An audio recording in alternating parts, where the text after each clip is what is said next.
Oi, pessoal, tudo bem? Vamos continuar falando sobre a proteção do meio ambiente? Bom, então, como a gente já sabe, o processo de degradação da natureza começou a avançar de forma vertiginosa a partir da Revolução Industrial e de forma mais específica e mais ainda, né, na segunda metade do século XX. Então, o relatório de 2007 sobre o aquecimento global, que foi elaborado pela Fundação das Nações Unidas, vai advertir que a elevação da temperatura de 2 a 2,5 graus, daqueles níveis medidos em 1750, poderia conduzir a resultados intoleráveis para os seres humanos, apesar das iniciativas para atenuar os danos provocados por essas alterações climáticas. Bom, então o desafio ecológico vai suscitar 4 importantes questões. Primeiramente, a consciência dos limites materiais do progresso e do desenvolvimento que viabilizam a ordem política das sociedades ocidentais modernas.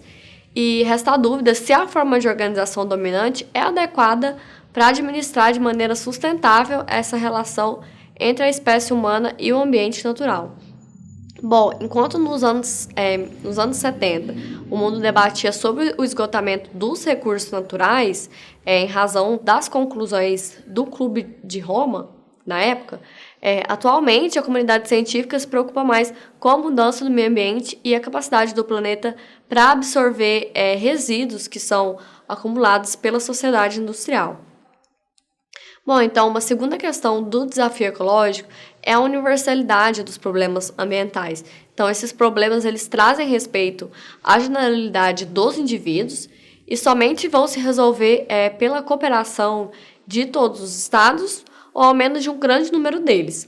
Bom, então, alguns fenômenos locais ou regionais, como a degradação urbana, o desmatamento e a desertificação, eles acabam com a estrutura social e econômica dos países pobres e induzem vastos contingentes de pessoas a pleitear refúgio em outras partes do mundo. Bom, então, além disso, existe uma complexa relação entre as diversidades ambientais e a globalização. Então, níveis insustentáveis de consumo de alguns países causam uma enorme pressão sobre os recursos naturais. Então, a universalidade dos assuntos ambientais não reside somente no caráter internacional ou a ação em conjunto dos estados, mas também na aceitação de que a escassez dos recursos naturais vai interferir nos fundamentos da ordem social e política. Bom, então, a terceira questão é o caráter da cooperação. Então, a novidade está no engajamento, né, de uma rede variada de atores nacionais e também transnacionais, do governo central e também de grupos nacionais da sociedade civil. Bom, então a quarta e última questão sobre o desafio ecológico é a enorme quantidade de estados que não promove a gestão satisfatória do meio ambiente no interior das fronteiras nacionais. Então, a ineficiência da administração pública provém, né, por vários fatores. Temos a corrupção dos governos, a falta de meios técnicos e financeiros apropriados, a oposição de grupos com grande poder que se beneficiam, né, com essa desenfreada exploração da natureza ou uma regulação que seja leniente, né? Então, a proteção do meio ambiente ela transforma essas noções tradicionais de Estado e soberania que organizaram a sociedade internacional desde a Paz de Westfália, em meados do século XVII, que firmou a ideia do Estado moderno com a sua soberania. Bom, então vamos falar agora da regulação internacional do meio ambiente.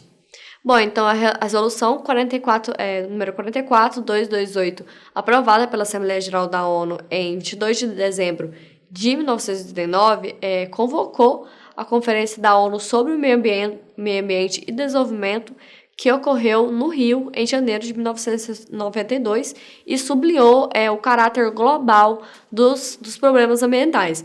Então, esses problemas requerem ações locais, regionais e globais, denotando essa estreita interdependência que existe.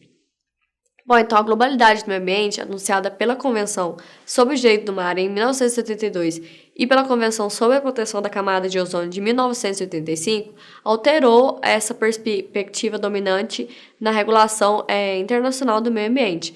Então, a visão do todo e não de partes isoladas, que constitui a proteção do meio ambiente, passa a guiar as convenções mais recentes que são, né, interessadas em compreender as conexões entre elementos que aparentemente são dispersos, mas que são importantes para a proteção efetiva do meio ambiente. Bom, então, pessoal, a regulação internacional do meio ambiente, ela vai se dividir basicamente em 4 fases. A primeira fase, ela vai do final do século XIX ao término da Segunda Guerra Mundial. A segunda fase vai de 1945 até 1972. A terceira fase vai da Conferência do Meio Ambiente de 1972 até a Conferência do Rio sobre o Meio Ambiente e Desenvolvimento, que foi realizada em 1992. Bom, a quarta fase vai da Conferência do Rio sobre o meio ambiente e desenvolvimento até os dias atuais. Bom, então a regulação internacional do meio ambiente vai evoluir de uma proteção que era baseada unicamente em um aspecto preservacionista e também utilitarista, com algumas convenções, para uma proteção mais complexa, com a criação de agências intergovernamentais que são especializadas e além também de formas mais sofisticadas de responsabilização ambiental, que vão introduzir obrigações e técnicas para assegurar a eficácia dos compromissos, como a verificação do impacto no meio ambiente. Então, a gente vai estudar de forma mais aprofundada essas fases de regulação internacional do meio ambiente no próximo vídeo, pessoal. Até mais!